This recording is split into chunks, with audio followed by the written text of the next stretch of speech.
Hiya, it's Owlet here, and I'm back with some reviews, but it's not Supergirl, it's not Sherlock, and it's not Doctor Who. It is Legends of Tomorrow, the new DC TV series that's just kicked off here in Australia last week. I think we get the second episode tonight, so I thought, well, if I'm gonna review this, I better get cracking. So we're going to be talking all about all the wonders of that.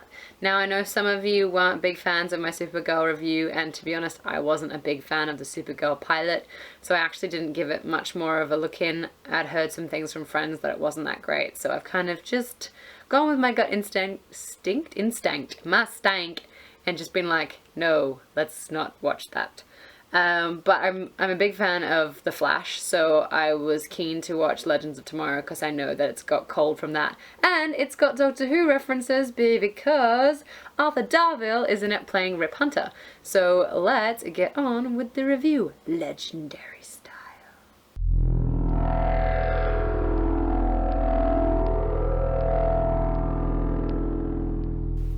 So, Legends of Tomorrow kicks off with the premise that this dude called Savage is hella mad about being rejected by an Egyptian queen, pharaoh? Hawk girl, but like 4,000 years ago.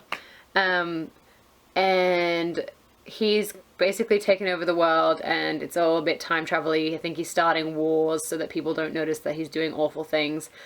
Basically, the future's looking terrible, and so Rip Hunter, who is Arthur Darvill's character, is going to recruit these legends and help save the world. Now, what I loved most about Rip Hunter's character was his coat. That was so beautiful.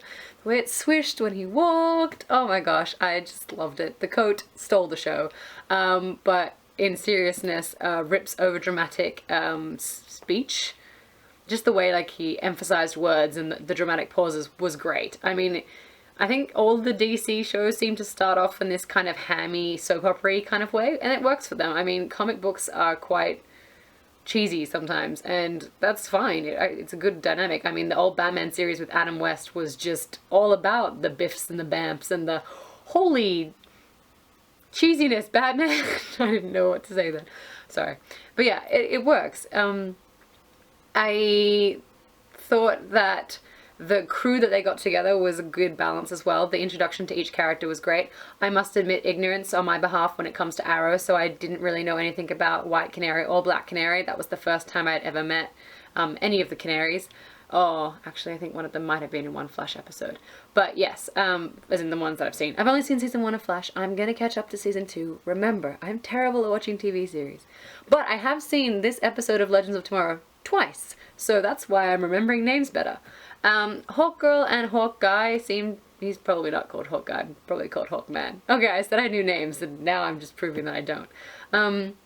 They were quite cool. I liked how they've clearly got some kind of ancient mystical magic going on with them, and the visuals for their wings and their costumings were beautiful. I thought it a bit forced with their connection to their son, and I feel like she was saving grace with him, or saving face. Saving grace and saving face. With, when her son was dying on the ship and she was like, I remember this ring. I just feel like she didn't remember the ring because she didn't really remember him, and it seemed unlikely that she would remember the piece of joy. That being said, though, certain items can trigger memories, but I think for the most part she was just trying to make him feel better, and that's sweet. I mean, that's a nice sentiment in itself.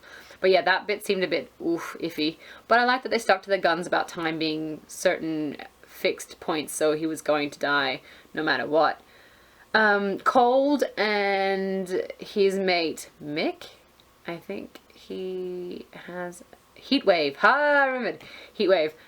They were just amazing. Their lines are delivered so brilliantly, and the timing is fantastic. I love, love, love the way that Cold speaks like he's in some kind of film noir. He's always like, now see here, dear. And it's just fantastic. I like giggle every time. And also, he almost seems the most chill about everything, which is ironic, Cold being chill. Sorry. I like puns. Yes, I liked that he was respectful of Canary's wishes as well. Like when she didn't want help on the dance floor, he didn't intervene till she asked, and then he totally went in there and helped kick butt. And he did it so great, throwing down the bottles. And I like Heatwave's brutal honesty as well. The guy's just like, you know, I'm a bad guy and that's what I'm all about. And if you think I'm joining this group to be some kind of hero, you're wrong. And to be honest, the heroes of the group don't seem that heroic anyway, which I think works well. It's kind of like a band of misfits rather than a band of, you know, goody justice fighting lovers. So yeah, you've got Canary, who's clearly got some dark issues going on now that she's back from the dead. You've got Adam, who has scary soulless eyes, but a good heart, I hope. It's hard to tell sometimes. But the actor's quite sweet, and I think that his character means well, and gosh, he's all sad about not being recognized as anybody important, so I hope that this at least works for him in changing his fate.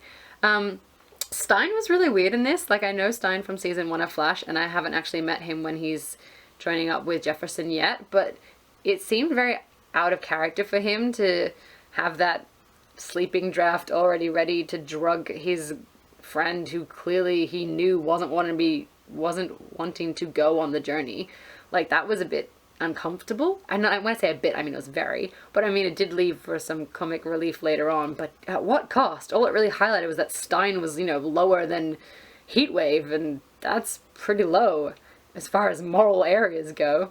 Also, he didn't seem his usual intelligent self. Like, he was keen to go time traveling, but even Adam seemed to be one-upping him, so maybe Stein's just losing his touch and he's no longer the master of science and stuffiness. I don't really know how to describe him. I mean, the actor is great. I loved him in Annie, I liked him in Legally Blonde, I loved him in Titanic. The dude is very cool, but this character is just a mixed bag at the moment. We'll have to see how that pans out, because no one really seemed horrified by what he'd done, which I suppose is not surprising given who they're traveling with. Visual effects were quite fun. I enjoyed all the laser beams and space travel, time tunnels in space, very Doctor Who introductory type stuff. Always good fun. Overall, it was just a lighthearted episode. Like, I showed it to one of my friends who had never seen any of the DC shows before, and she even liked it. So there you go. It was a good gateway TV show for anyone who hasn't seen Flash or Arrow or any other DC shows. I recommend Legends of Tomorrow, because if you can get in now while it's just starting, that will be good, because they kind of done a good job of brief overviews of the characters to make you engaged in them and invested in what they're going to achieve while trying to combat Savage and his ridiculousness.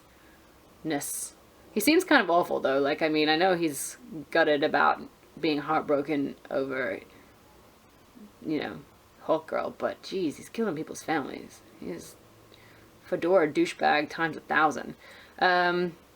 Yeah, that's basically all I have to say on Legends of Tomorrow. I'm looking forward to watching the new episode tonight, and if it continues to go from strength to strength, you'll get more reviews from me about this, and maybe that'll be good for everybody, and if not, I'm gonna do it anyway, because yay, Legends of Tomorrow!